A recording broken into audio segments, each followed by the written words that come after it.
afternoon, everyone. I, Dr. Tina Bora, Assistant Professor, Department of Journalism and Mass Communication, Manav Rachna International Institute of Research and Studies, would like to extend a very warm welcome to today's session on this special occasion of International Day for the Elimination of Violence Against Women being observed by the Gender Sensitizing Cell, MRIIRS, and the Department of Journalism and Mass Communication, Faculty of Media Studies and Humanities. Every year, this day, 25th November, is observed as the International Day for the Elimination of Violence Against Women, followed by the global 16 days of activism against gender-based violence. However, even after extensive measures like awareness campaigns, legal policies, and advocacy on the part of multiple stakeholders, gender-based violence seems only to be rising more than ever. Violence against women and girls remains one of the most disturbing and pervasive human rights violations in the world even today. Today, we are initiating a conversation, Muffled Screams, Frozen Responses, a conversation on violence against women in India, through which we hope to relook at this grave issue and reflect on and review our social strategies, while at the same time engage ourselves as crucial stakeholders in the process of achieving a violence-free and gender-sensitive society. We have with us today two special guests to participate in this conversation, Ms. Priyanka Dubey, journalist and author, and Dr. Sushri Panigrahi, sociologist and researcher. And the discussion will be moderated by Professor Dr. Maithili Ganju, Chairperson of the Gender Sensitizing Cell, MRIIRS, and Dean FMEH. So before moving ahead, I would like to invite Professor Dr. Kiran Bala, Head, Department of Journalism and Mass Communication, to welcome our guests and formally introduce them to all our participants. Thanks, Tina. First of all, I would like to welcome our guests. I have been, listening to Professor Sushri Panigrahi in my previous institution, and she has a great work on gender. And of course, I'm a regular reader of Priyanka's posts. She keeps on posting wonderful thoughts on Facebook and Twitter. Welcome to both of you. And thank you. Professor Sushri Panigrahi is a sociologist and has a PhD in sociology from Jawaharlal Nehru University. Her areas of interest include gender and media, culture and forced migration, cultural change, and higher education. She specializes in ethnographic research.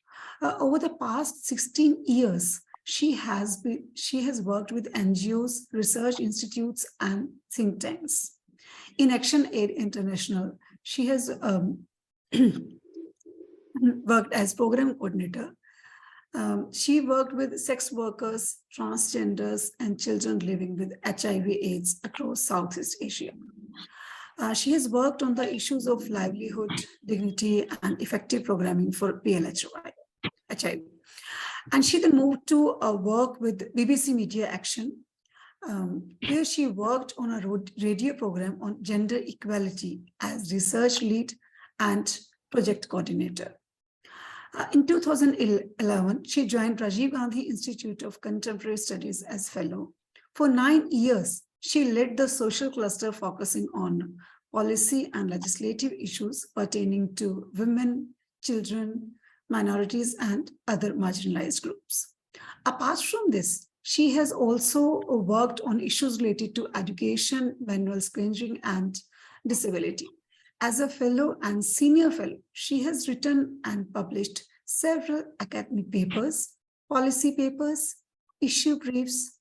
She has organized workshops, international seminars, briefing for members of parliament, bureaucrats, and other members of diverse political parties and academicians. One of her research projects, based on field work in 31 universities and engineering colleges across the country, has been published as a book by Sage in October 2021. It's titled Ideology, Conflict, and State Control in Higher Education, a sociological analysis. Welcome, Professor Sushri. Thank you. And Priyanka Dubey is best known for her book, No Nation for Women, reportage on rape from India, the world's largest democracy. The book was published by Simon and Chester. She's a journalist based earlier in Delhi, now in Shimla. Her work has been published in Yahoo Originals, Tehelka, Hindustan Times, and Scroll. She is also a bilingual correspondent at BBC. Her investigative reporting on social justice and human rights has won her multiple international and national recognitions. These include 2015 Knight International Journalism Award, 2014 Kurt Schock Award in International Journalism, in 2013 Red Ink Award for Excellence in Indian Journalism, the 2012 Press Council of India's Award for Excellence in Investigative Journalism, and 2011 Ramnath Goenka Award for Excellence in Indian Journalism. So Priyanka is also a 3-time Ladli Media Award winner. Welcome, Priyanka. And Thank you. There are so many occasions when I talk about Priyanka, I discuss with my friends, and I do mention the book because I think this is a book that you wrote, No Nation for Women. This is the first attempt by any women journalist in India, I would say. And looking forward to this thought-provoking conversation on the issue that all women, those who are here as panelists, so looking forward to this conversation. Thank you. Thank you, ma'am. Thank you very much. Now, Dr. Maithili Ganju, who is moderating this session, she's a chairperson of a gender sensitizing cell, Manav Rachna International Institute of Research and Studies. She is also the Dean of Faculty of Media Studies and Humanities. Professor Ganju has extensive experience of working with prominent advertising agencies of the country, as well as Indian and international development agencies. Whenever we sit together in our formal as well as informal conversations, yes, gender is something, and this such sort of issues, this harassment and violence against women. Invariably, we keep on talking about it. There are so many conversations because so much is happening around. So generally, off and on, it comes in the conversation. So Maithili Ganju ma'am has been, moderating such sessions. She has been a keynote speaker in international conferences on gender issues. So looking forward to listening you, ma'am. Thank you so much. Thank you, Kiran, for bringing together this big fact that today, at least the people on the screen right now, if we put all of our experiences together, we can proudly say that it is half a century old sort of experience, which essentially the point I would like to make is that in varied forms over a period of time, all of us get engaged with issues and issues like gender, which are not only problematic, but they are so deep rooted in our society, societal norms, our consciousness, and our way of life that we tend to many times not even realize how we are a part of that problematic that we tend to find a solution to. So when we were having an informal chat, Priyanka almost immediately had touched upon something that has been bothering all of us. And yes, topical it is to be, here on the 25th of November, when we are sort of, we have opportunity to discuss about where we are in terms of eliminating the violence against women. We are also now in that last 8 years fight or run towards getting to, fulfill our SDG goals. And SDG 5, which is really about gender empowerment, is something that, we see a lot of the government, the other bodies, even media trying to discuss, decorate, and put together as an agenda that we all have to know and find solutions to. Within that background, I think it is apt that we today are going to be sitting in our official capacities as X, Y, and Z, but more as women, and women of experience, if I may say, and kind of reflect on those basic questions, which I propose is the problem. I think fundamentally, issues like gender, we do not address the basic facts, and we do not acknowledge. We do address, but we don't acknowledge as a group the basic problematics. And therefore, whatever happens thereafter is only layering, and that helps in it becoming a part of, like the wallpaper, like we all take it for granted that there is gender injustice, but never do we kind of reflect as to why is it that we've not done enough, or whatever has been done hasn't resulted in enough. So I actually want to, I want that, all of us do raise those uncomfortable questions. And I'm okay if we don't have answers, we're not going to have answers. But let us at least raise those questions so that each one of us then would be thinking of probably answering what Priyanka started off with. I mean, what is happening? My bit is that, which is like a little autobiographical. And I was talking to Sushri the other day, that way back in 1991, when most of the people around probably were not in this panel, in this discussion today, as in the students and all would not even be born. It was way back in 1991 as a young scholar when I joined to do a project which was actually entitled Violence Against Women. And the backdrop in the 1990s really was the dowry deaths that were happening. There was a lot of movement, and these were primarily led by the second wave feminists who were academicians, but a lot of them were NGO-based workers. And we were talking about those very obvious and very, very disturbing facts across communities, across religions, where young girls were being burnt for dowry. So we didn't have laws then. We didn't, we were still sort of grappling with the whole issue. Media was covering it.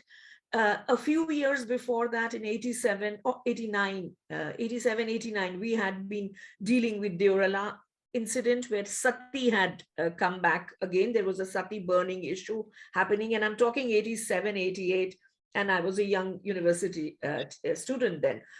There was this whole nation coming up and trying to talk about it, and journalism was picking up these stories. However, formally, we were not looking at gender as a concept, or, we were still bound by our traditional sort of belief that we in India are very moralistic and we respect our women, and we are kind of a nation which has fought enough to know the value, and we are a nation where women were a part of the freedom struggle. So we were still, intellectually there, but the society was throwing up these challenges. And I remember being a part of this particular project where we were talking to these burnt, these women who have been burnt. And as a young scholar, I would go to these they were burn wards in Safdarjung those days, where these girls would be like, all sort of with those white, medicines over them, and, they would survive, not survive. And there were these parents who kind of were guilty, powerless, and, embarrassed, because, these were not the things that the society was prepared for. it was in that context that there was this very good research that was done by Center for Women's Development Studies, and it was a study commissioned by the government, Women and Child Welfare, ministry those days, which subsequently led to a lot of laws being passed, including the Dowry Act, and it kind of, we thought we were moving towards a change. It was in that context that I thought it's so important to bring it, that 91 and 2022. What has changed? Circumstantially, a lot of things have changed. For example, the domestic violence in 1990s was about the families coming together for dowry, and there were stakeholders like that. But today, in the context that we were just speaking, there was again a girl with an intimate partner subjected to violence, which is something that it has sort of disturbed everybody, because while one could think of this social order of patriarchy, etc., in the case of dowry, that's how we kind of are looking at these incidents. But here we talk of two independent people having gone against everything and everybody to set up a life together. And then this is what's happening. I mean, it's almost like what's happening to the society today, that we are moving towards in this digital media context, in this capitalist society. Everybody's becoming very individualistic and moving into their own zones. Yet,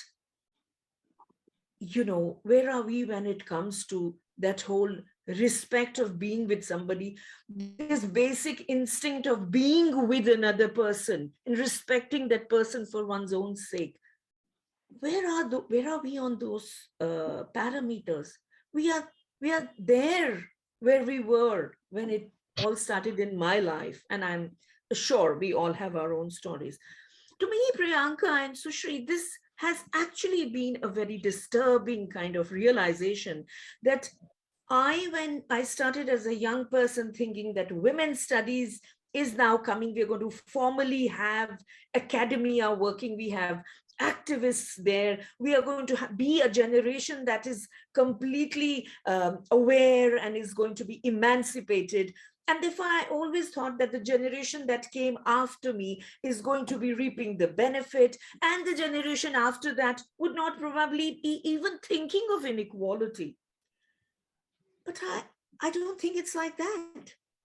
On the other hand, I think my generation, which was crushed under patriarchy, very obviously, I sometimes think had at least more public space than the generation, my daughter's generation, for instance. I mean, I did come out from a small city and came to the capital to do studies.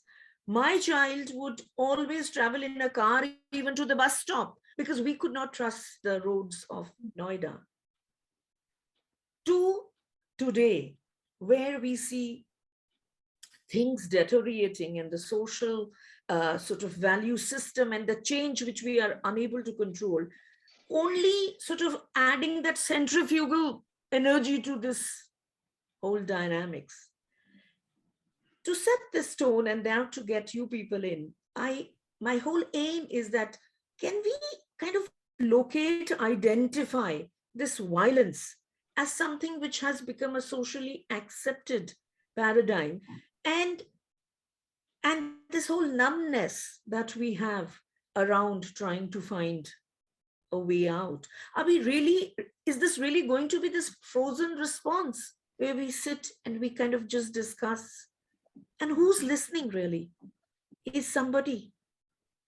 So, with these words, I just want to open this up. I'll start with you, Priyanka, because I kind of feel over the generations, you are contemporary. I kind of have come with the historical thing, and Sushri in between is going to fit in somewhere and form that link. Priyanka, your views on it, and then Sushri will come to you. Just your initial. Yeah. Thank you, ma'am. Thank you very much. And first of all, I would like to thank all of you, the university, and especially, people like Professor Ganju, especially, because I think we are standing on your hard work. We owe so much to you. You people who were, I'm having goosebumps as I say this, because I'm saying this from the depth of my heart, because I have deep respect for feminists and women of your generation who worked so hard and who laid who paved the way for us, who and in those days and those circumstances, I can imagine, must have been very difficult. And in those days, what you did is incredible, and we're all thankful to you. We are standing on your shoulders, as they say. So very thank you very much. On the on the topic, I think the students in this group, a lot of students are listening to us. I'd like to start from an anecdote. I don't know if you have people, all of you have seen. There's this film called Pan Singh Tomar, in which Irfan Khan acted. So I wanted to start with an interesting anecdote, just say so that all of us can connect to it. So it is Irfan Khan, I think, is a beloved actor. A lot of people love him. His passing away moved a lot of people. So in that film, there is a scene when the climax comes where Irfan Khan says. He actually kills somebody who was the rival person and who has been troubling Irfan Khan's character throughout.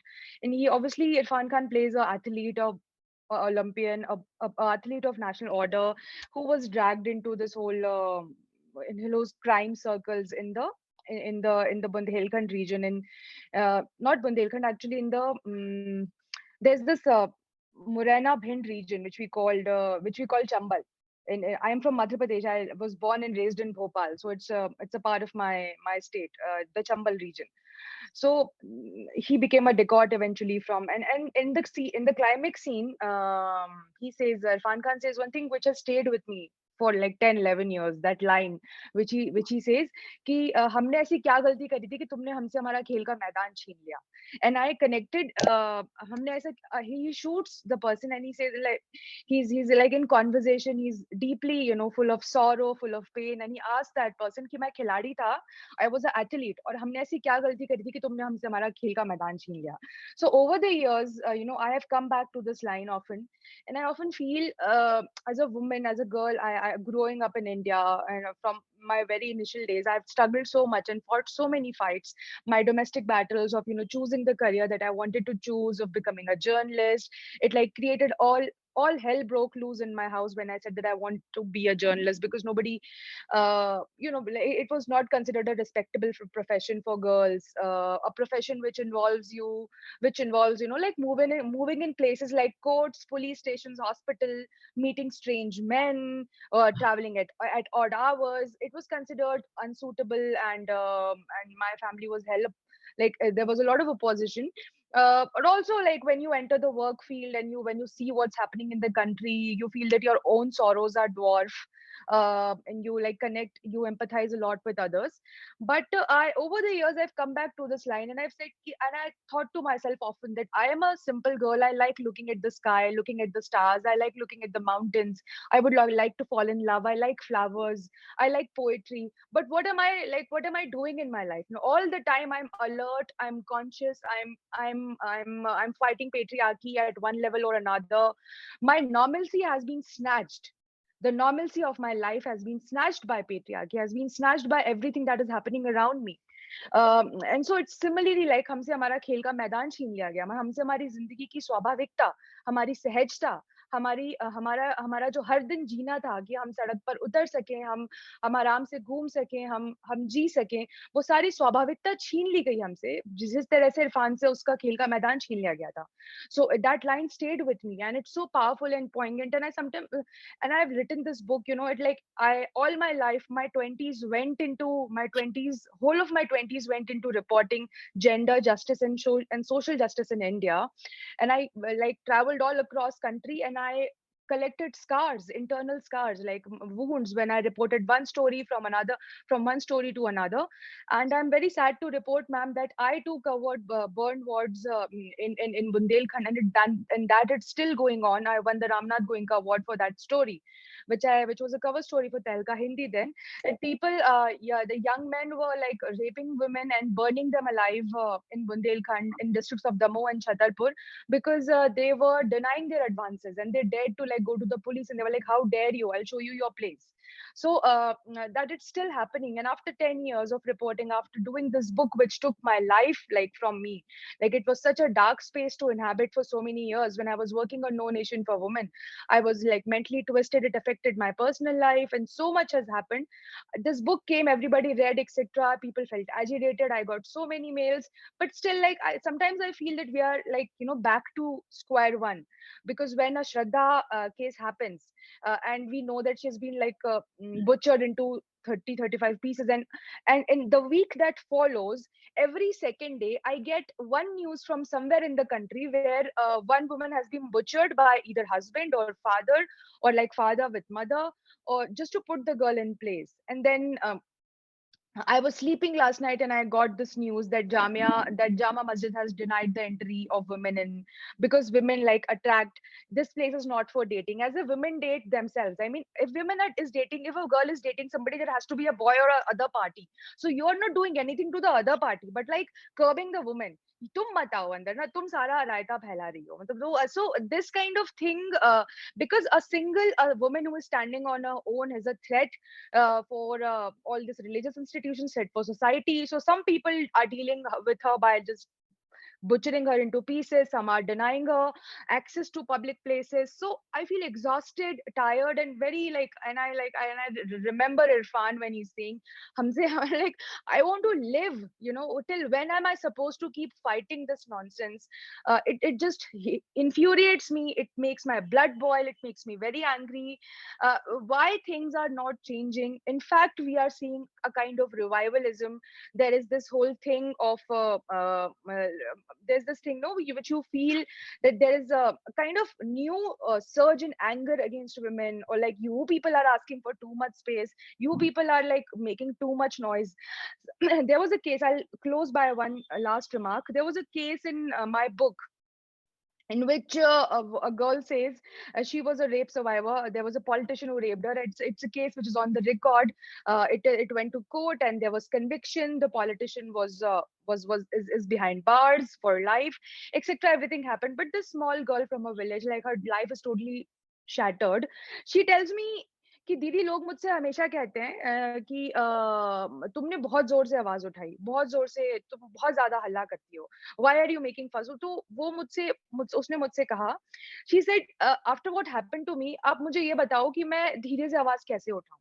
मतलब no, like her body was torn, and like there were instruments that were inserted inside her private parts, and she was burned from cigarette butts, and like she was left to die on the road. And then she thinks and she asked me कि मैं धीरे से आवाज कैसे उठाऊं. So when people tell me कि यार तुम लोग बहुत ज्यादा fuss create कर रहे हो, you people are like, you know, making too much of a hue and cry, and I'm like, when I stand on the street waiting for a bus, there was a biker who went by and he rubbed his like cigarette on my shoulder because I was wearing a sleeveless, and you tell me कि मैं धीरे से आवाज उठाऊं.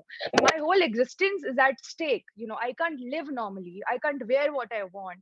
I feel always threatened by everybody around me, and I have to be like consciously alert. I can't just listen to my music and walk on the road and like chill. I have to be constantly alert कि bike की आवाज कहाँ से आ रही है पीछे से.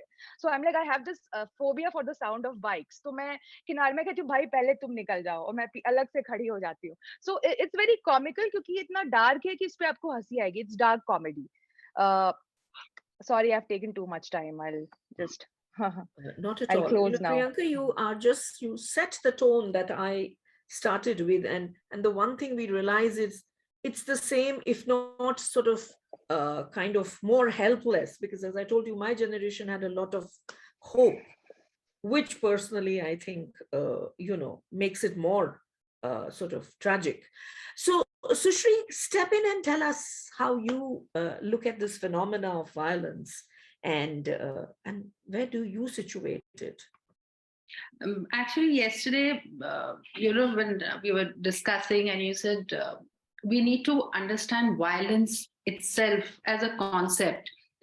So it was, while I've been reading up on several things, I came across this point that now in sociology, they are starting something called sociology of violence. We have studied violence as sociologists, but in specific contexts, in crime, gender against women. But now, because of the increased amount of violence, there is a concerted effort to start to put in fresh life into this stream called sociology of violence, which itself is so telling that, and this has been so since around 2004. There have been increased number of books, increased number of sociologists who are now concentrating on just understanding violence. So one of the main, Sylvia Wolby, one of the feminists, recent feminists, she is deeply concerned, and she is writing, and most of the books are called Violence in Society. And what was even more interesting is that from the Western perspective, there was this understanding that violence is, not to be associated with modern times. Modernity and violence are at odds. And I just thought of the irony of it, because from the Western scholar perspective, it is understood that the past was more violent. Why? Because of obviously all of us students of history, we have heard of in England, quartering of bodies, beheading, hanging it on railings, and all those things. But now that idea that only the past was violent is changing, and now we've realized that modernity has not led to a decrease in violence, instead more so. And because of which, rather than having a disjointed understanding of violence, there is a need to have an overarching theorization of understanding violence. So for me, that is a very crucial thing to understand, both from the need for such a thing. Instead of like what you were saying, ma'am, you thought that in the years to come, there would be decreasing violence, there would be a better world, which is, I think, where even the Western thinking, sociological thinking started, that, okay, now we are past the very violent, gruesome past and we are off to a happy sunset. And that has not happened. So that is something which it is scary, because violence by itself, normatively, it's negative. There is no positive connotation to the whole concept of violence. And then violence is related to power, which we have seen what Priyanka was saying about women. What does it show? That hierarchy is essentially about power dynamics. It has class connotations, because of which certain, like again, ma'am, when you were talking about dowry deaths and how people were not willing to accept, because I remember that I was a kid, of course, in the 80s, but I remember that there would be a lot of cases where the maids would come and say that, my husband beat me up. And all of us, middle and upper middle class were very, we sat comfortably and we thought, oh, this happens only with the lower class. I have heard it so many times as a child that, all this wife beating takes place only in slums. And it was only later that, that whole ball and myth got broken, that it is not, violence against women is not class specific at all. It breaks the barriers of class. The second one was that it happens only with uneducated people. That was related to class, because if you're not educated, you don't have, you belong to the lower strata, and hence you are indulging because you are not educated enough to understand that violence is not good or it's not positive. So all the dowry deaths, I mean, the movements which you have started, ma'am, that sort of took it out of that, entire fortress that had been built, that this is only specific to these people.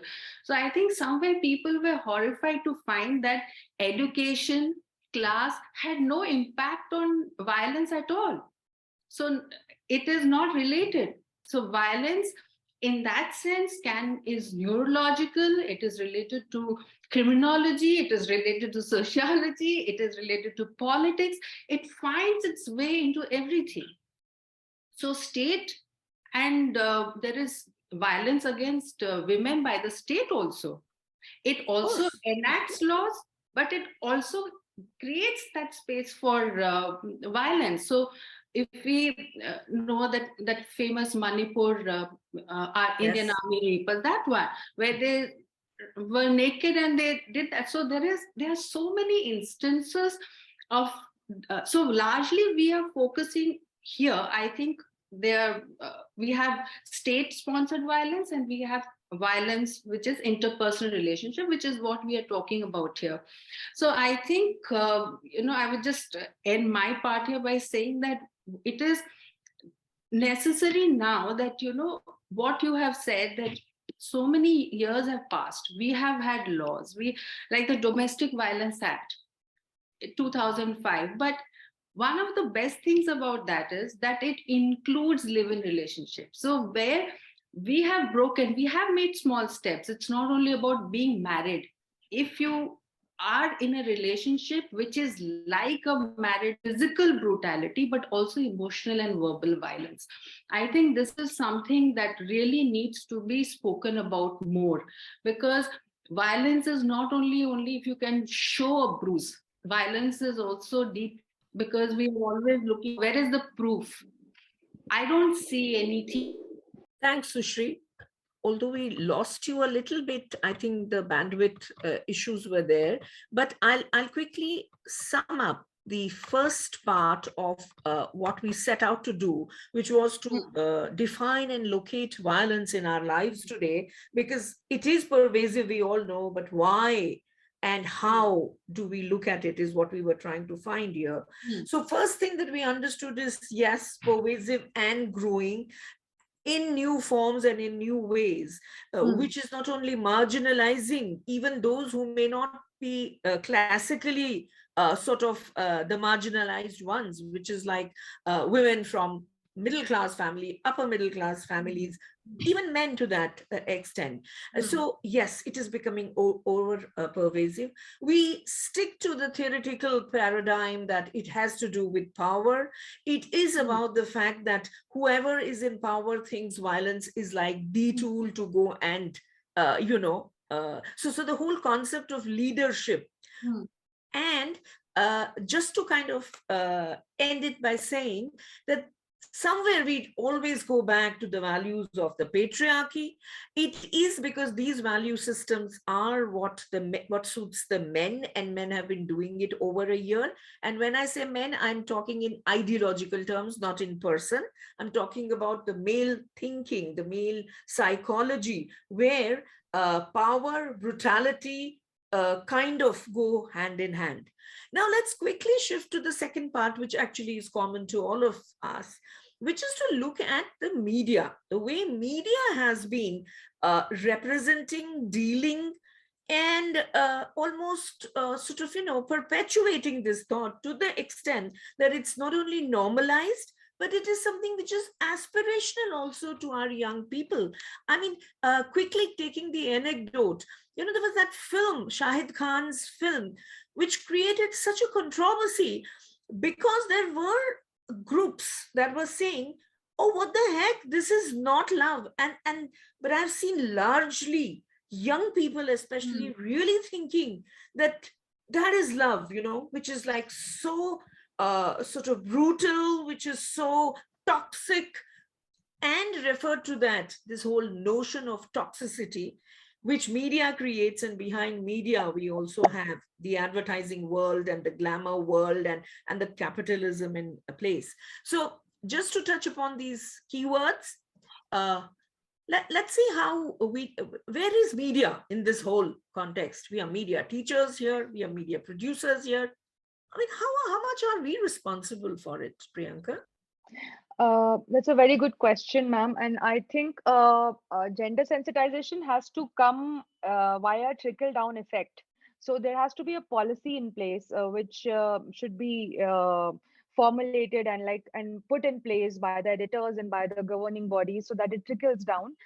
So, for example, when I joined BBC, I've left the organization now, but when I joined and I worked there for a very long time, my position was social and justice, bilingual correspondent, social and justice. It was a position specially created to look at these issues, and it was one of my very clear job descriptions and fortes that I have to report on these issues. So there has to be this kind of awareness in organizations that they, when I think I can talk about when I started 10 years ago, when I was a fresh graduate of like a fresh pass out from university, and when I started reporting around 10, 11 years ago, then reporting on gender and social justice was not a such in thing, was not so fashionable. So people, women who used to report on these issues would like to be were mocked, like inadvertently, not like explicitly on your face, but behind the back, and would be called as, "Arey, ye to mahila bacha reporter hai, kone mein padi hai," types, hai na. And the stars of the show were the political reporters. But after the 2012 December gang rape, the Delhi gang rape case, which was a watershed moment for all of us in India, at least the news organizations realized after the huge protest which happened at India Gate that this is the issue and we need to cover it. So by public pressure, because people were so involved in that event, young people came out in floods and they responded to what had happened. So media was forced to acknowledge and to accept कि अब तो cover करना ही पड़ेगा, because there's so much public interest in it. At least अगर ethics की वजह से नहीं तो capital की वजह से, but करना तो पड़ेगा. So I think that led to a very important change, which has now brought us to the point that currently it's not as difficult as it was a decade ago to get a story idea through. But the problem is that people need to understand at the higher level, people who make policies, they need to understand that you need to that these events, you can address the issue of gender violence only if you are seriously interested in this issue and you want to seriously address it, and if you do not treat it as something which is helping you to gain eyeballs and catchy headlines. Like if one Hathras happens, because it is like 100 200 kilometers away from Delhi, you are sending reporters and you're rallying people. Or agar kuch sensational ho jata hai, like the Badaयूं case where two sisters were found hanging, so you send people. But you need to understand that in India, one rape is, according to the official NCRB records, one rape is happening in every 15 to 16 minutes. And I'm talking about only cases that are being recorded on, that are on the record, Reported, yeah. reported, that are on the record, because because it's very difficult for women in India to get a FIR filed. It's still, there's still so much taboo, so much stigma.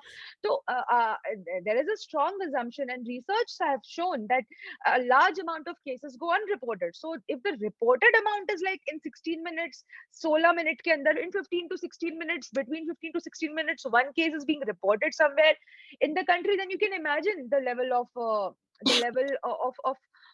crime against women in this country. And this needs serious, this needs to be addressed in a serious and sustained manner. There has to be policy in place, but there is no policy. Like in earlier days, old timers tell me, I was not even born, the Hindu used to have labor reporters or like agriculture reporters, and which the trend died with peace and Nath moving out of the Hindu. But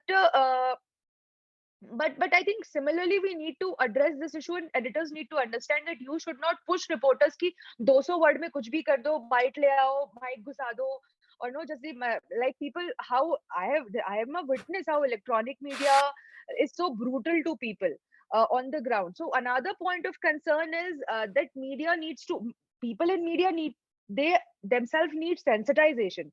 There has to be sensitization workshops of them. So I have done this goes for, I think, police as well as medical practitioners, who need, all of them need sensitization on how to like react when a person comes to you with a complaint of sexual assault. What should be your first response? How should the first 24 hours go? There has to be a proper sensitization, both of medical and police, but especially of media, because I have seen in multiple cases, for example, the Asaram case, I have reported it throughout. I was a kid when the case broke in 2013, and I covered it too, like when he went to jail and the last decision came in Jodhpur, I think 2 years ago. I covered the whole case, and there were so many cases. The father, I remember, was so vulnerable. I always talk about this person, the father of the survivor. He was this 6 feet tall jart man, like this, huge build.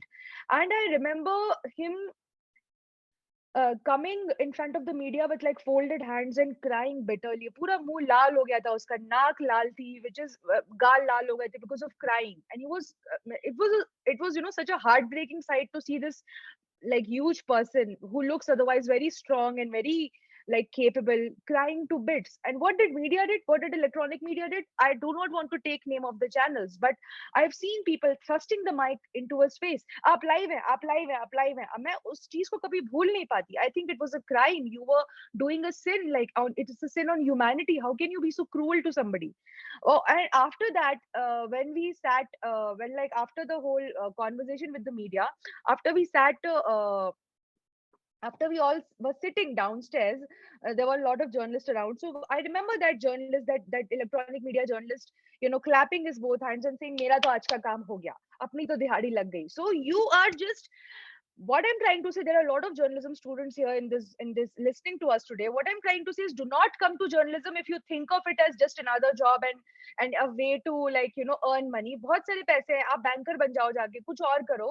But this work is related to the life of the people of your country, who are all your countrymen. They are your fellow human beings, fellow citizens. Please, they are not commodities. Treat them with respect, treat them with humanity. I always tell this to young journalists: it's more important to be a good human being than to be a good journalist. If you will be a good human being first, then you will automatically be a good journalist. But be human. Do not let your humanity die. So media needs strong and I think sensitization programs across the board, and there has to be a policy that we, and a commitment that we, there has to be a policy written down, and hirings accordingly, and a commitment to this cause, so that we are going to have a big story on gender once a week. There has to be an in-depth story, and we are not going to force the reporter to like go and 1 घंटे में 200 word आके लिख दो. So you have to be committed कि आप उसको time दोगे, आप उसको air time दोगे, या आप उसको word space दोगे, आप उसको 2 दिन का time दोगे, so that he can, the reporter can spend time with the on the story and is not forced. And also reporters and editors, everybody needs to be sensitized कि ये जो चीजें हैं और ये जो reports हैं, ये eyeballs बढ़ाने के लिए और likes बढ़ाने के लिए नहीं है. These are serious issues and people's lives are involved. You treat them with, there has to be follow-ups. Another important point. ये कौन सी चीजें जो इस बात को साबित करती है कि मीडिया का कोई कमिटमेंट नहीं है इस इशू के लिए, वो ये है कि आप सिर्फ जाते हैं, एक रिपोर्ट करते हैं जब आई बॉल्स है, जब कैची है, जब बात, जब ट्रेंडिंग चल रहा है, everybody parachutes and Hathras. But as soon as like the trend, the hathras stopped trending on Twitter, you pull your reporters because you have no commitment to the issue. No, you do not send anyone for a follow-up. So follow-up shows the commitment. So there has to be follow-ups. I think follow-up should be a policy. You take up a story and chase it to the end. You do like multiple stories. There have to be series. When people tell me कि यार इतनी पुरानी in idea meetings I'm like often confronted, ये तो बड़ा पुराना issue है. I'm like, इतने सारे जब politicians, आप उन्हीं politics को बकवास बार आप उसको rile up करते रहते हो, जब तक ये issues रहेंगे, we need reports and you should be able to fight for it. Like I fight anything in my newsroom for an idea. I put my foot down. This has to be there. या तो आप मुंह से बोलो कि नहीं कराना है, I take it, give it in writing that you won't allow this idea. So you have to be stubborn about it and ensure आज के जो लोग हमें सुन रहे हैं, कल को policy makers बनेंगे, आगे editors बनेंगे, so they should keep this in mind and be an important human first. Good human first. I'll pick up from that there. I'll pick up from there. I think that really is a very important word, thought, concept. And I also feel to some extent an answer that we are trying to find today. The humanness in us. Now, you see, look at this contemporary Shraddha case. I mean, I do see media trying to bring in angles which may be there, but are not necessary and are not adding. For example, the love jihad angle. You know, it doesn't, it's there, but it is not the central point here. The central point, to my understanding, still is what is wrong with the intimate relationships. What is wrong with the intimate relationship is that one is not accepting the equal status. One does not accept the fact that there can be two people who have equal sort of, place in that relationship. Those values are getting compromised, because they're new values and they are not being addressed. Essentially, because in today's commoditification, the commodified environment, we have completely lost that human sort of value, that whole value of putting your heart and soul and not just the the outcome which has to look good. So just the money that we have to earn. But what goes in generating that money? Those are the values which were there. Of course, many times we try to reduce it to, oh, we are aping the West. Oh, hamare shastron mein aise tha. I do not think that answers are anywhere except in our own selves.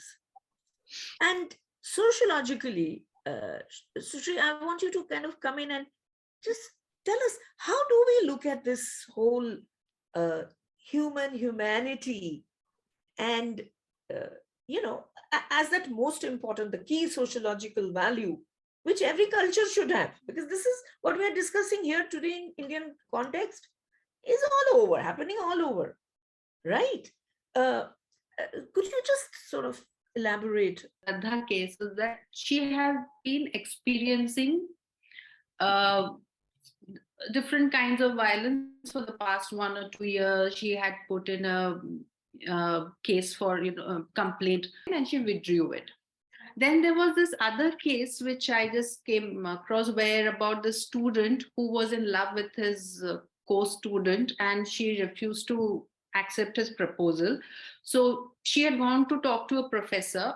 He barged into the room, lit himself up, and pulled And the embraced her. Yes, and, yes, and she yes. has 55% burns herself now. I don't know what has happened to her. She had also put in a complaint earlier on. And then his parents came and threatened her. Not threatened, they said, if you don't marry our son, we will kill ourselves. So she withdrew the complaint, and then she found us. So in both the cases, women have made complaints and then withdrawn. And this is a very common symptom that we see, where women are emotionally, sort of, because women are seen as more emotional, that is drawn upon. And the entire thing of, would you want your family to be at the center of it, of the izzat and the honor and everything. And most of them withdraw complaints. And even if the police go and, like what Priyanka was saying, what does the police do? They just go give a warning, hey, don't do this. Is that enough? How is that enough? And secondly, a report recently published by, I think, International Development Review, it shows that one of the 2 things was started by the state to combat this gender, what we were talking about, how does police respond to gender cases. They had an all-women police station, and second was having more women in a police station, 2-pronged approach. Neither worked. Because this whole, somewhere I think the whole thing about women understands women better, I am not in agreement with that, really. And nor the common thing that women is the worst enemy of other women. I'm literally tired of these things. Where are these tropes coming from? Like, at the core of it, everybody is human. These are human qualities which are within, and they are not gender specific. Somebody can be mean and violent. It's not that only men can be violent. A woman can equally be violent. So this, and also the second thing, when I was reading the Shraddha case, coming back to that, so first, women withdraw complaints, also because of the way police react to those complaints. Because I'm sure when she would have said that she's in a live-in arrangement, most of these police, men and women, are from a patriarchal mindset. They are all products of being judges, saying that, she wore this thing, this girl is wearing this thing, so no wonder this is happening. Or a woman cannot say refuse household work because household work is part of being married. So all these judgments, attitudes are coming from within society. These people are not getting raised outside in some alien world and say they don't incorporate this in their mind. So when people who are in live-in, this is their choice. They want to live in, they don't want to get married, fine. But when they go, then they are being shown, and this is the consequence. If you break the norms of society, you have to bear the consequence. Sure. And this is where what you were saying, ma'am, about sanskar. So you are not a sanskari woman. You are living in with a man, and especially of another religion. So you deserve to die. Right. So women, this is I'm getting this subtext from most of the reporting that Why are you taking these decisions which are against the established norms of society? So there are these two things that quickly come to my mind. Yes. I have kept myself Saying out. that a lot of us also think that why don't women speak up? I think one of the points we might discuss is, which I feel like, why was she coming out of it? Why was she continuing to stay with the person? And this is not only her, this is many women who are in situations of violence. Why don't they come out? What stops them? Maybe that is very crucial, that why don't we take the first step of cutting that thing and saying that I will not put up with it. So this I think is the universal malaise of being in a society. I mean, I'm so reminded of, again, going back to my earlier days when we were working on gender issues. One of the work that I had been involved with was to look at a shelter. You know, there are shelter homes where it was all set up in the 1990s, where women who have problems would actually be like in a dorm situation, all women with troubled family issues. And I remember they used to have this counseling, and because I was a researcher, so I would be a party to that. And the so-called, counselors were themselves loaded. You know, I still remember once there was this happening, and because I was a young researcher, I had questions and all. And I could figure out that there was this bias. The counselor was of a particular lower caste. Then the so-called, they used to call them victims or whatever, the person who's suffering, who was this Brahmin girl. And there was this whole tension, and you're right, the judgment can be gendered. It can be about the caste. Yes. It can be about not understanding the value system of the other person. And therefore, as Priyanka was talking about the laws and the trainings, trust me, Priyanka, done to death. We have too many laws. We have too much of gender sensitization happening. That, beyond a point, issues like I was just referring to, which is media.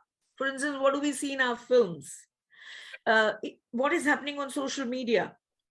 I mean, the OTT now graphically shows a psyche, and I'm not saying they're teaching, or I'm not saying, as one of the newspaper was trying to say, that the cutting into pieces came from this place and that place.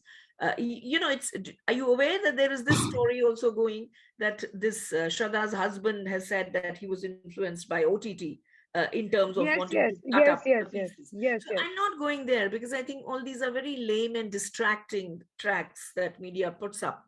But looking at the issue, again, I'm going to bring it back to this whole missing humanity and re-evaluating what humanity is, especially in today's time when we are all about making money and everything that's associated with this rich life.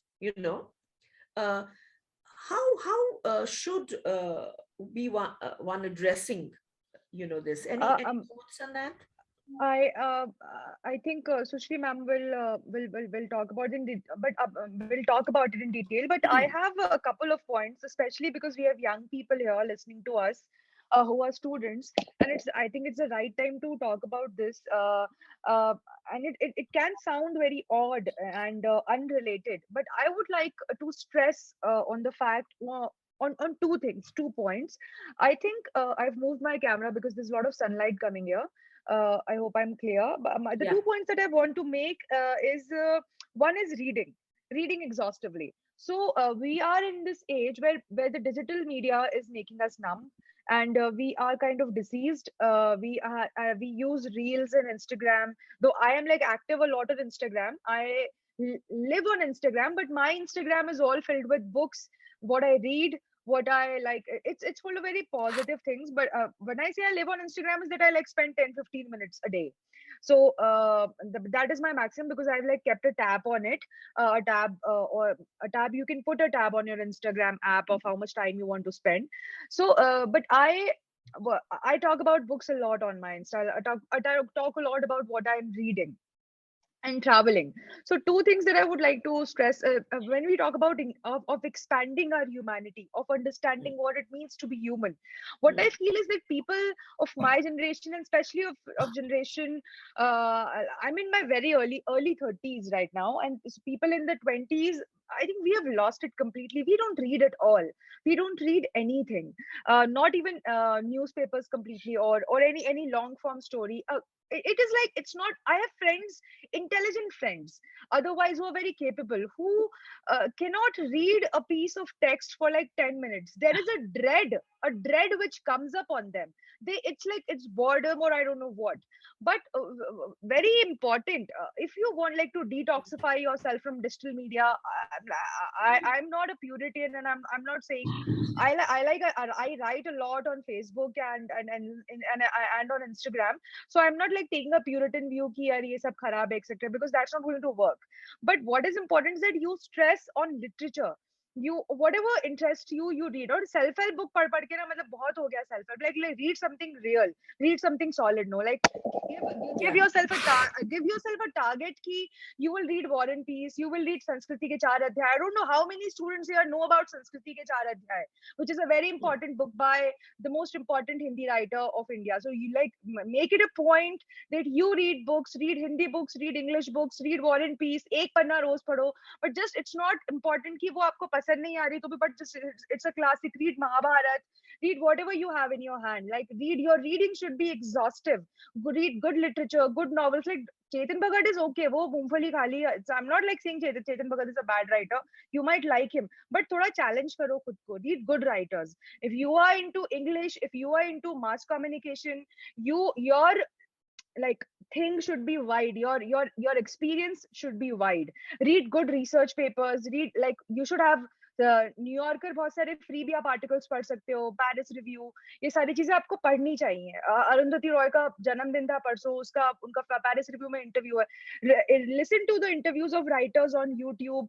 Fill your feed with good content, follow good people. मतलब shallowness थोड़ी जिंदगी से खत्म हो, और आपका experience जब विस्तृत होगा. अच्छा जो साहित्य है, अच्छा लिटरेचर है, अच्छा कल्चर है. नीत्जे ने भी यही कहा था कि आपको जब सारी चीजें फेल हो जाती है, तब आपकी ह्यूमैनिटी को एक्सपैंड लिटरेचर और आर्ट करता है.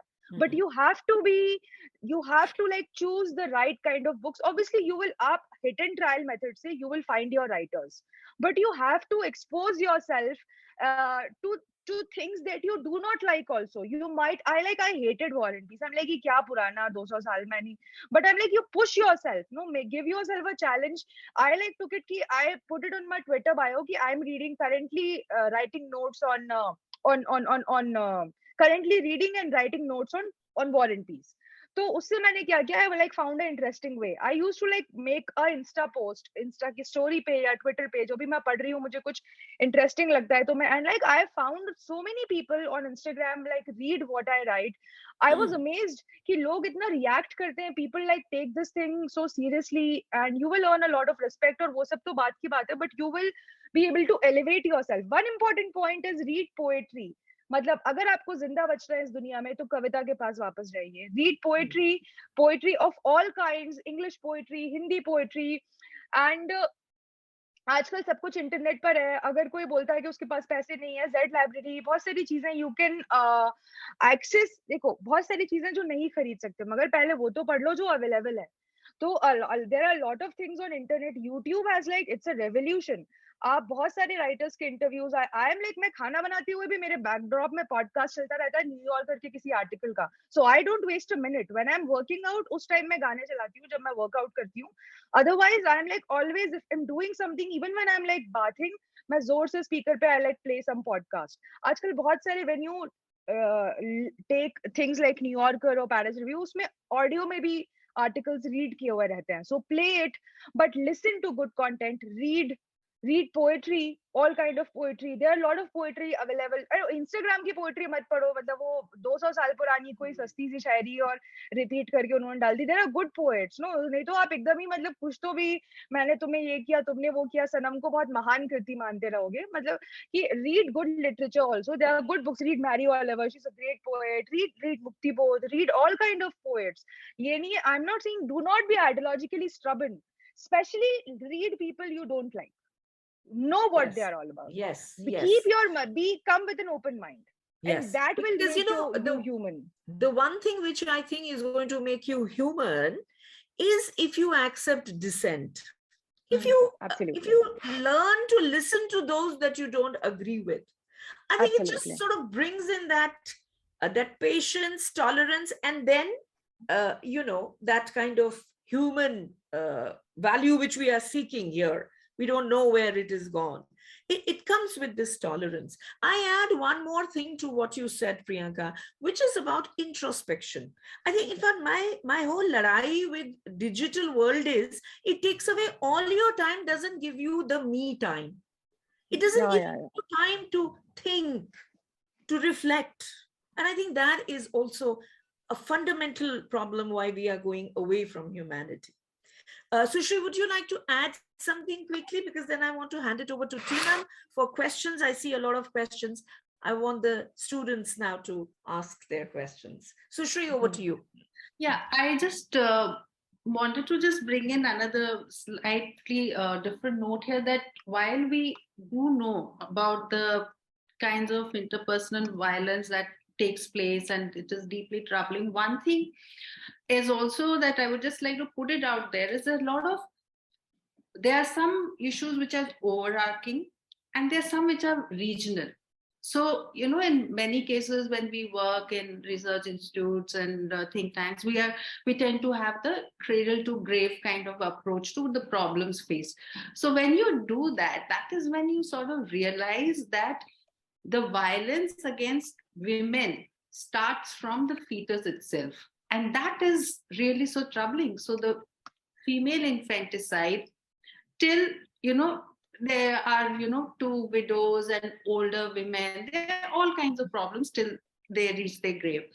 So there are certain issues that take place which are very region specific also. So like female infanticide being one of them, it is spread out in Rajasthan, Haryana, certain districts in Tamil Nadu. Similarly, we have witch hunting.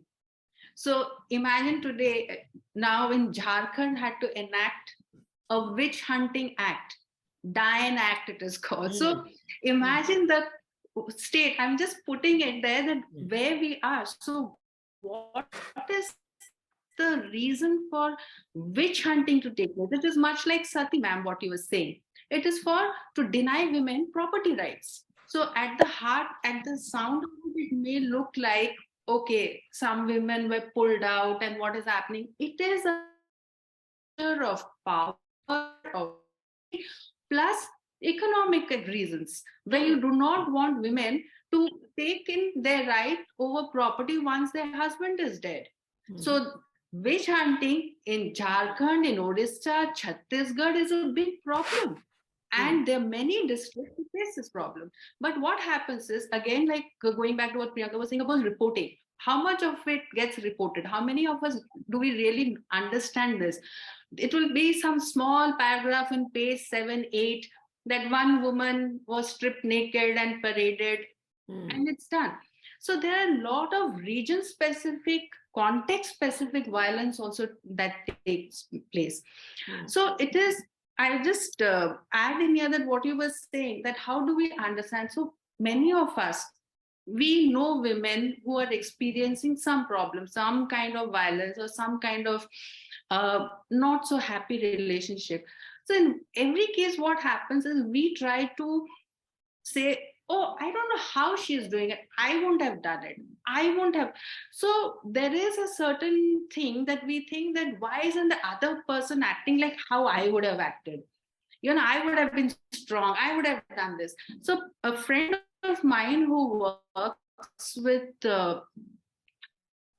Asian victims in California who come to their center, she told me something. We were discussing this issue of hurdles to understand the problem that another woman is. When you say this, that I don't know how you, मैं तो इसको 2 minute भी नहीं सहती, I would have come out of it. So when you are saying that, actually you are putting a hurdle, you are putting a wall between you and that person.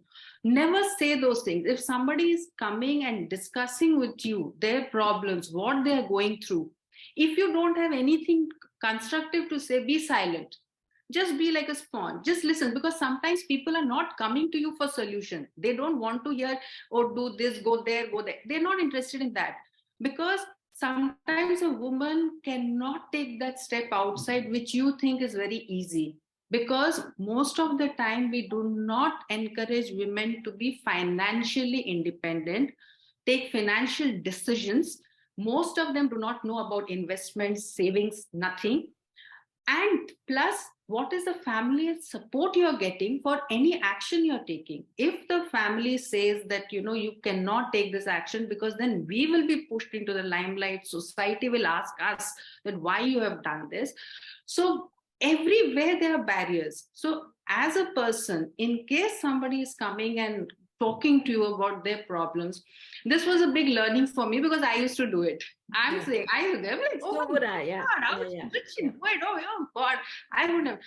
And then she said, what do you know what you would have done if you had been placed? It is very easy to sit there and say, oh God, I would have walked out a minute. You would not have, believe me. So that, that empathy should be there. Empathy is the not word. only Yes. sympathy. Yes. Sympathy is different. You should have empathy. Empathy. And sometimes, just listen. And always keep that door open. Many problems could have been, solved if there was a person who would have listened.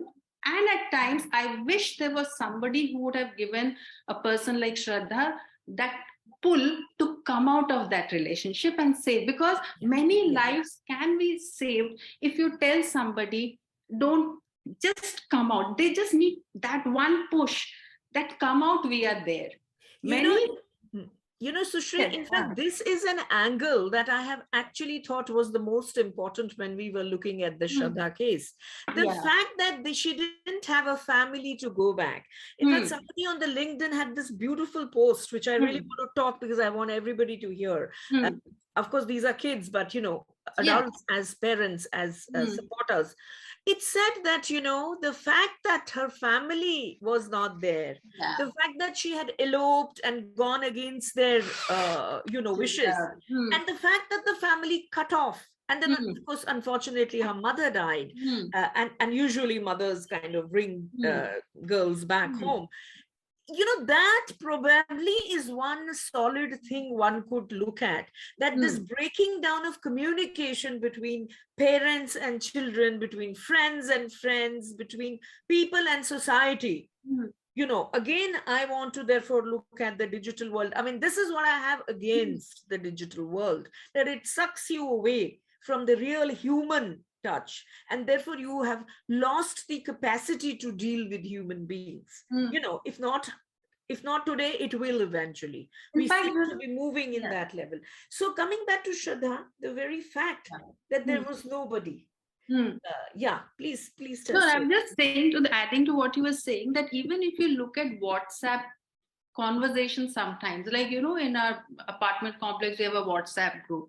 Sometimes people write such cruel things that, oh my God, small thing like, oh, why isn't this garden something? And then they'll write, oh, we are turning into this geriatric society, we should do something, young people. And I always ask, would you have said this on somebody's face?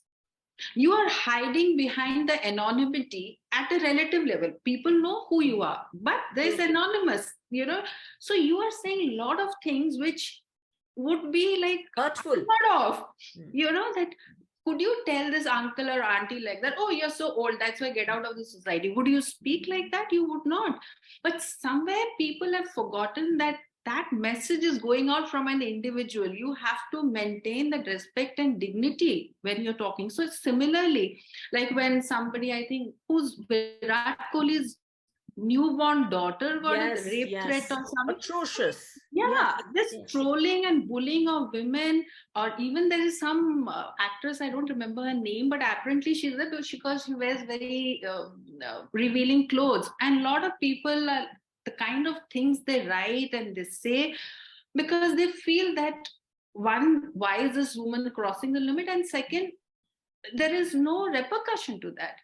So this is the another kind of violence. This is a verbal violence that is taking place, and which I think, like you said, the students may know more about it and how they deal with it, because it is very important to deal with it and not let anybody get away with this kind of In fact, to trolling the and bullying. students and the young people, Yeah. I actually want them to think about it. You don't have to take anything that is being Yeah, said, but of you have to course. think about it. Yes, yes. So before I hand it over to Tina, because this is endless and I know Yeah. we have to look at the watch. I Yeah. just wanted to get Kiran in. Kiran, I think you had a question. Why don't you ask the question, and then Tina can take over formally for the Q&A. Kiran, just come in with your question, query, observation, whatever. Yes, sir. This is what I was thinking when we were discussing this issue before inaugurating this conversation.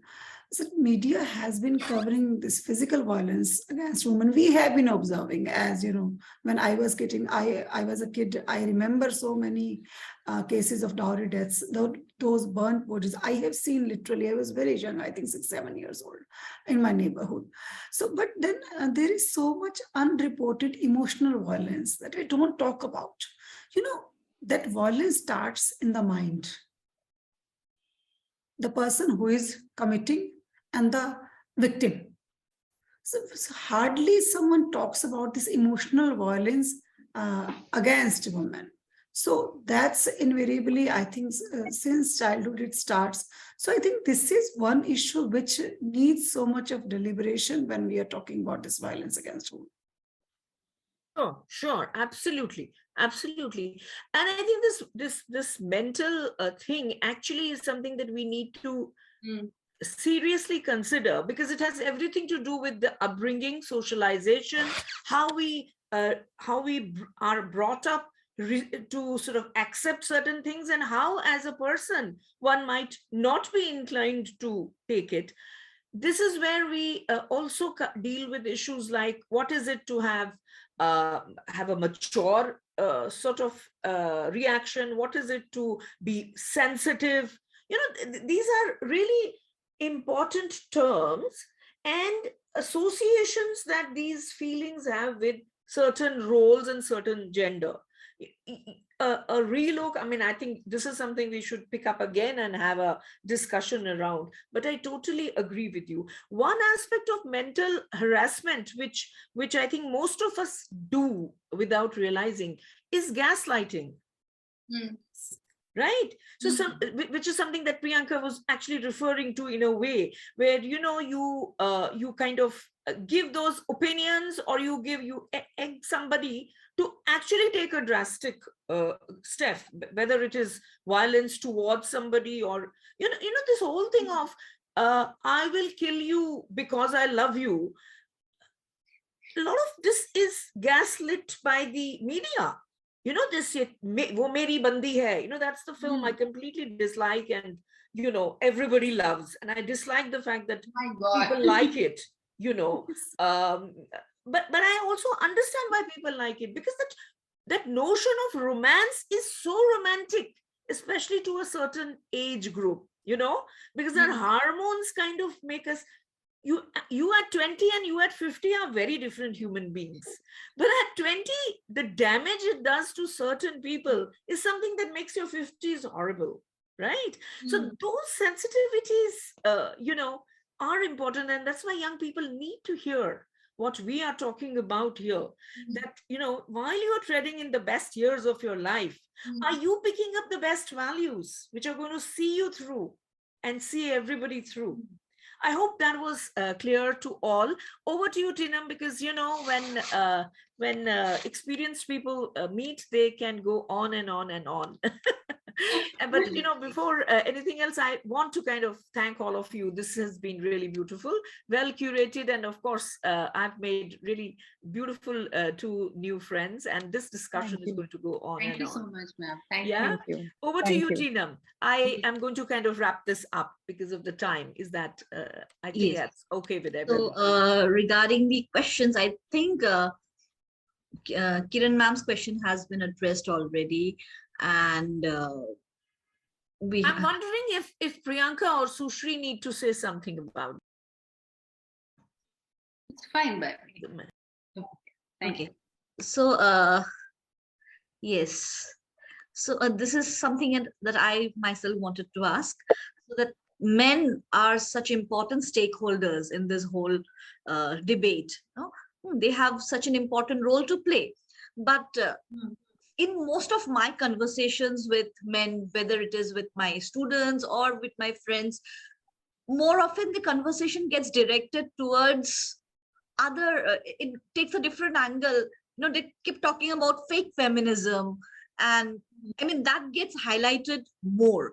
So I feel it is very important to effectively sensitize men, and not from the perspective of making perpetrators fear the consequences, but this whole sense of misogyny itself. How do we get onto that? Uh, can I speak? Yes, please. There are three hands also being raised. I Yes, would love to take the I'll, questions of the I'll, students here, but quickly to your question, ma'am. I think it's very important. Like I have the same conversation with my brothers also. Most important, the difference I think lies because a lot of our people, a lot of our friends, and a lot of our family, when we live in urban utopias, and urban congregations like Delhi, Bombay, we have zero connect with what's happening, say 200 kilometers outside Delhi, where the world is totally different. So what I suggest to my brothers who are younger to me is two things. One is to travel, and not only to like touristy places. And I'm a very old school idealist that way. So I have this old school idealism in me, and when I say you're traveling, it does not. I'm not saying you only travel to Goa or some, like, go to Himachal and like this village and post for those Instagram. I know that students are understanding what I mean for those Instagram stories. What I'm trying to say is, when you travel to the real India. You make a tour to Bihar, you make a tour to UP, you make a tour to Karnataka, go to the hinterlands, meet the people of your country, meet how people live, take up a voluntary course, take up something voluntary in Germany. There is this concept where after students complete their school education, 1 year they are asked to travel around. For 1 year students travel. So I understand that in India we have like these financial constraints and everything, but in whatever in limited means you can do, if you can volunteer. So you volunteer, join some local place or NGO, like give yourself a year. Just do not turn into, like, that's the way I think. What is important is, when you will go out and when you will see what is how the people of your country live, you have to go out and see it for yourself. There are multiple Indias living in and inhabiting in our current India. Like Gurgaon is totally different. Your night party, your Saturday night party at a Gurgaon pub, where you are drinking like one drink of 1,300 rupees, is totally different from how people, even common people, even people who have, say, 1 bigha land or 2 bigha small land in a village in UP or Bihar or Orissa live. So know your country. Have love for the people of your country. When you will travel, and read about your country, read books, that non-fiction books that tell you about your country. Like, there has to be a feeling of citizenship towards people. When you will walk around, when you will know that there are so many cases, like these are not cases. If one case of rape is being recorded in every 15 minutes, ye sab hawa mein to nahi hai. These are real people. Have some empathy for them, but that empathy has to come from within, and it will come only by sensitizing yourself, educating yourself about your fellow human beings and about your universe. So there are a lot of questions. So I'll close now so that we can take other questions as well quickly. In fact, Yeah. Priyanka, I'll just add one more thing. If we even talk to the Didi or the Bhaiya who is anyway in our lives, I mean, we know them the way we want to know them. If we sit down sometime and do a reel on them and talk about the Chaukidar's family really, or what he thinks of what's happening here, I think youngsters should look for stories there, rather than the malls and all. I mean, all that is important and very well covered. And the second thing, Tina, which I wanted to kind of be a little brash and tell you, I really think it's high time we say that this concept of pseudo-feminism is like today's fake news. Yes. Okay? It is there, but it has no basis. it just shows anybody who says pseudo-feminism basically reveals to the whole world that they have not read about feminism. And therefore, the first thing they need to do is to really read and understand. I think it's a very loose term used in a very fun 1500 drink down the system. I mean, you know, I really want to stop it at that, because I'm fed up of, you know, addressing this over and over again. And somehow, I know where you are coming from, Teenam, which is the orientation she did with the students and kind of could never get through to a bunch of them. But yeah, that's what I really think about it. Yeah, over. Yes, so we have Gunjan, one of our research scholars. She wants to ask a question. Gunjan, you can unmute yourself, turn on your camera. We also have Krishna ma'am. Krishna ma'am, would you also like to turn on your camera? Yeah, Teenam, actually, I was not going to ask a question, rather what Kiran ma'am said and what the other panelists were talking about. I just wanted to make this thing reference point, that when we talk about multiple India and when we talk about how women is generally treated in the society, one aspect that I feel should be taken into cognizance is the vulnerable, which is so ingrained in the mindset of the India which lives beyond Delhi borders.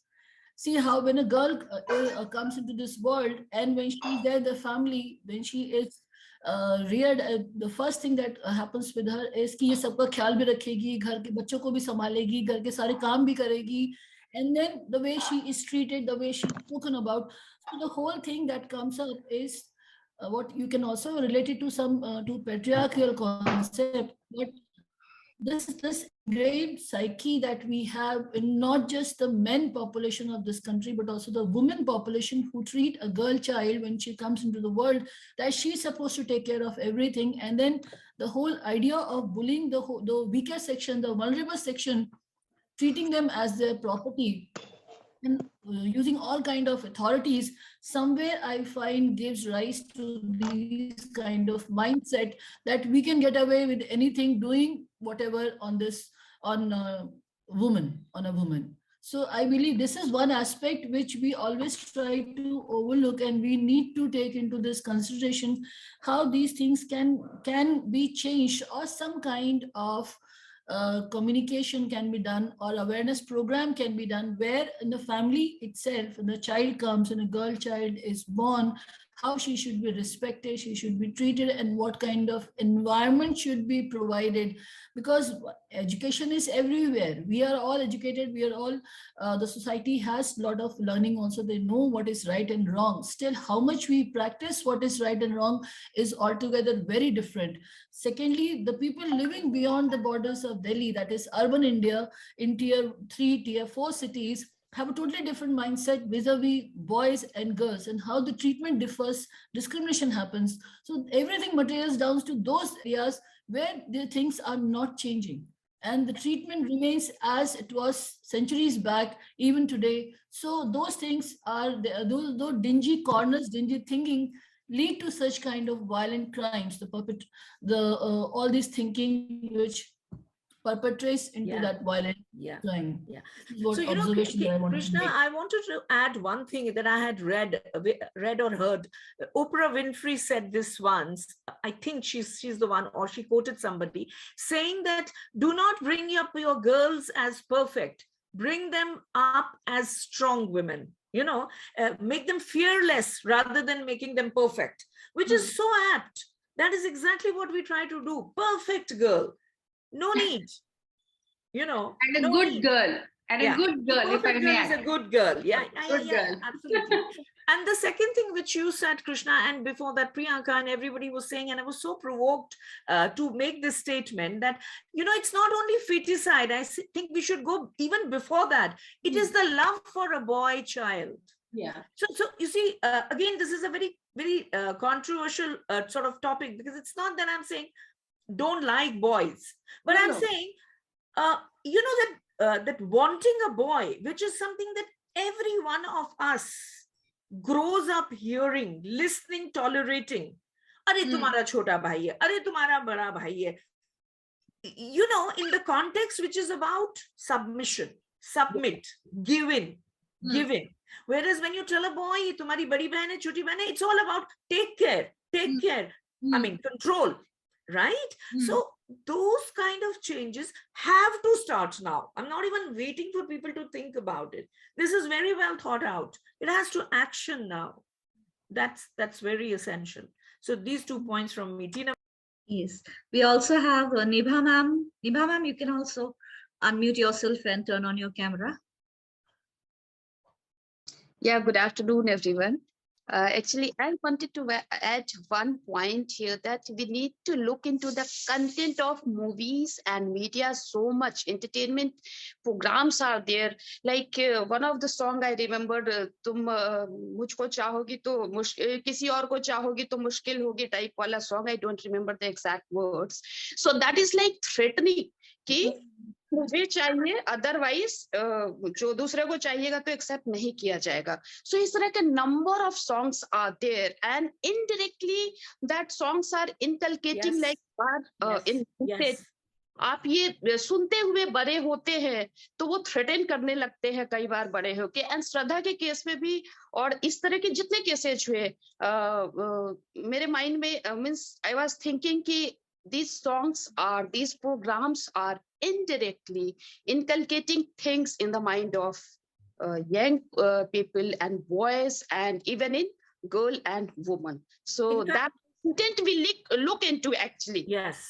That is what glorified, you know, the stalking. Yeah, no, in fact, that is what popular culture does. You see, it's media, popular culture that becomes the vehicle of carrying forward the patriarchal value system. And Nibha, I think you're muted. Her. So Nibha, I think, in fact, the most beautiful songs of the 70s and the 60s are completely patriarchal and you know even those characters that we grew up loving as kids were essentially misogynistic characters that even Amitabh Bachchan somewhere actually accepted and said, "Oh my God, now that I look back, what kind of roles was I playing?" That is a fact. I mean, we had no consciousness about sensitivity, and what is tragic is we still don't. Yes, content analysis I had done, ma'am, long back, and it was like all the content was like threatening of male actor to female actresses. I grew up loving this song because it was picturized very well on a helicopter, which was "Tera Picha Na Main Chodunga Sohniye," and now I kind of can't even hum it. You know? I grew up loving Kuch Kuch Hota Hai. And until now it is being I realized, oh my God, what was I doing? Even for that matter, Dilwale Dulhania, now people are revisiting it, and you know the number of videos that are there which are like, oh my God, I don't know whether you watch this Only Desi. Have you seen? Yeah, Only Desi is really good. And I think I'll just add that this has recently they did a research and they're holding a workshop and all that on this issue. What Nibha ma'am, I think she was mentioning about movies. I also worked on women representation in movies in 2001.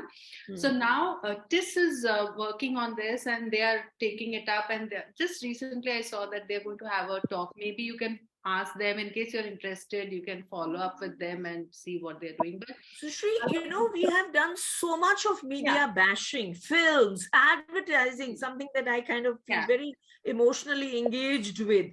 And we found it there. However, the question is, how do we get out of it? Absolutely. You know, that's really the question. We are there. How do we get out of it? Self-regulation, as Priyanka said, is an important aspect of a solution. But well, let's hear more. No, ma'am, like you were talking about Kabir Singh, and you must have read what the director said, that there can't be any love if there is no violence.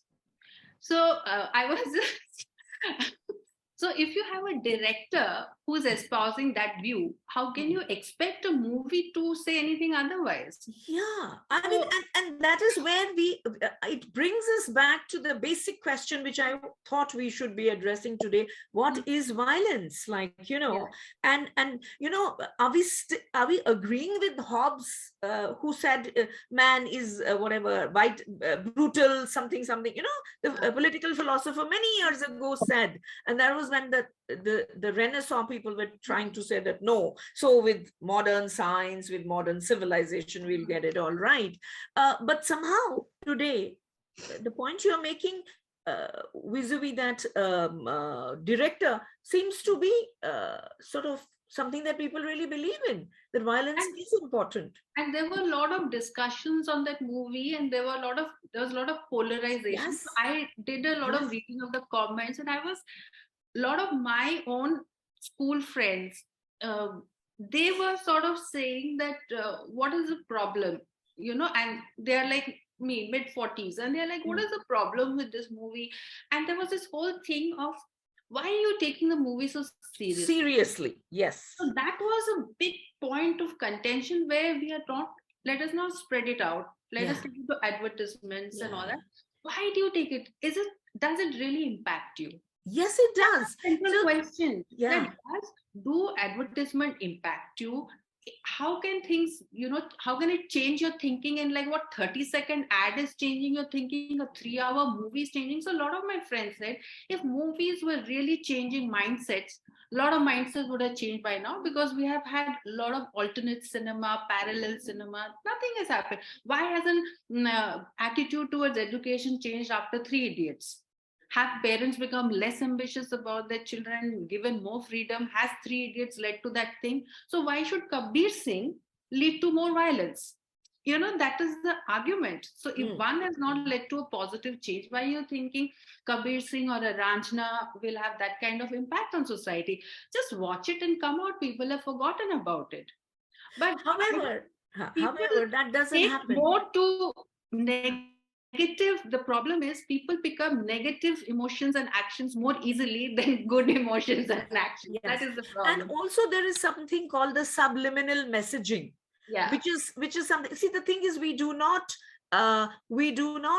sort of have enough research on the media psychology in India as yet, although there's a lot happening abroad, which again, would be interesting for researchers here to look at. Of course, subliminal, advertising is very, very much you would know that, ma'am. Absolutely. Yes. Cognitive dissonance. When people already see something that they already believe in, they feel, okay, so this is promoting my thought, so this is right. But it doesn't happen the other way around. And I'll just add one thing. I've been thinking about this, that for those who say that, just look at the impact on movies. If you look at these Facebook reels that come up, if you have seen them, lot of them are about this very young 18, 20, lower middle class, lower class group standing anywhere and everywhere and enacting short mafia themes or some love song, and that shows you the kind of impact movies are having on people, where everybody is thinking that short reel, 30-second reel, is going to make them a hero, or people will watch them. There is this continuous need to be watched, to be seen, to be admired. We have built up a very narcissistic society, actually, with the social media, with the selfies. There is no end to me, myself. So that again limits the engagement with the other, because you're so self-absorbed as a society that what is happening, all this we are saying, that there is a rural-urban divide, there is a different kinds of violence, different kinds of abuses, but you need to come out of your absorption with your own things to be able to see that. But unfortunately, the digital world is pushing us more and more into this virtual world, where we are thinking everything is all right if I'm all right. So, and everywhere. I find it very disconcerting to see the number of people who are just putting, and I just start blocking those reels. I don't want to see those, Yeah, but thinking that's about, oh, again, I've been dumped, I've been ditched. Who wants to know all this? in fact, that those are the value systems, Yeah, we need Sushri, to get out of that. to be studied. Apparently, Absolutely. dumping, being dumped, and those crying videos Yeah. has its own kick. So that's interesting, sort of insight that you get. But then this is a lot of research material that's coming out. Absolutely. And if somebody's doing it, I would love to pitch in. I think we will do. Yeah, Tina? I would love to be I would part be of very this. much interested. Yeah, I think I will not speak anymore now. So Yeah. yes, I think we are running out of time. Suman ma'am also has something to say. Right. Yes, Suman ma'am, you can come in.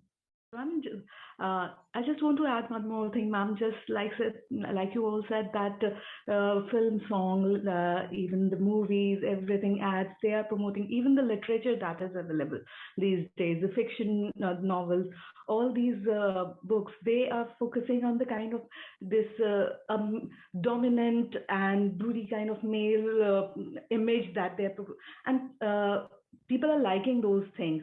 They are portraying the characters in that way that they are dominant, they are controlling, and the girls, even everyone, they like that too much. So that also something that is again giving the wrong kind of messages, like these movies and all. Yeah, sure. I mean, we all are grappling with it. It's just that, what is the alternative? I mean, of course, Priyanka said lovely things, but they sound so difficult to this generation. Why blame the generation? I think it's started happening to me as well. Even I find it difficult to stay connected with any content for some point of time. Gone are those days when you could read for hours together. Nobody leaves you alone. Anyway, So I'm sure these discussions can go on and on. Endless. No limit, but we do have a limit to our time for today. We have already overcrossed it. So here, I would like to thank our, guest, Sushri ma'am and Priyanka ma'am, for your lovely insights.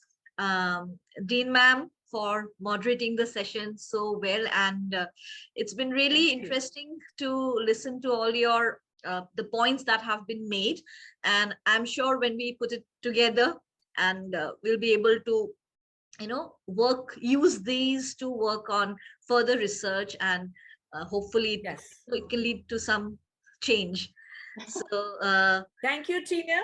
I will also sort of take the privilege of thanking everybody, especially also from the gender sensitizing cell, because I think one of the important jobs of this cell is to generate these kind of discussions and give enough for people to think, introspect, read, and come back to make choices which are considered choices. I mean, nobody is going to tell another person what to do. We are all adults in today's world, but it is important that we all learn to be very careful about our choices, opinions, and add in what the discussion brought in, which is a lot of empathy, a lot of human values, because ultimately that is what stands in long stead, and everything else falls in place. Thank you everybody for a lovely discussion here, and also special thanks to the Department of Journalism and Mass Communication for your participation, for putting it all together, and for this lovely platform setting and the guests that came in. Looking forward to more such sessions. Thank you once again, and have a nice day. Thank you. Thank you, everyone. Thank you so much, ma'am. Thank you. Have a nice day. Bye. Thank you. Bye.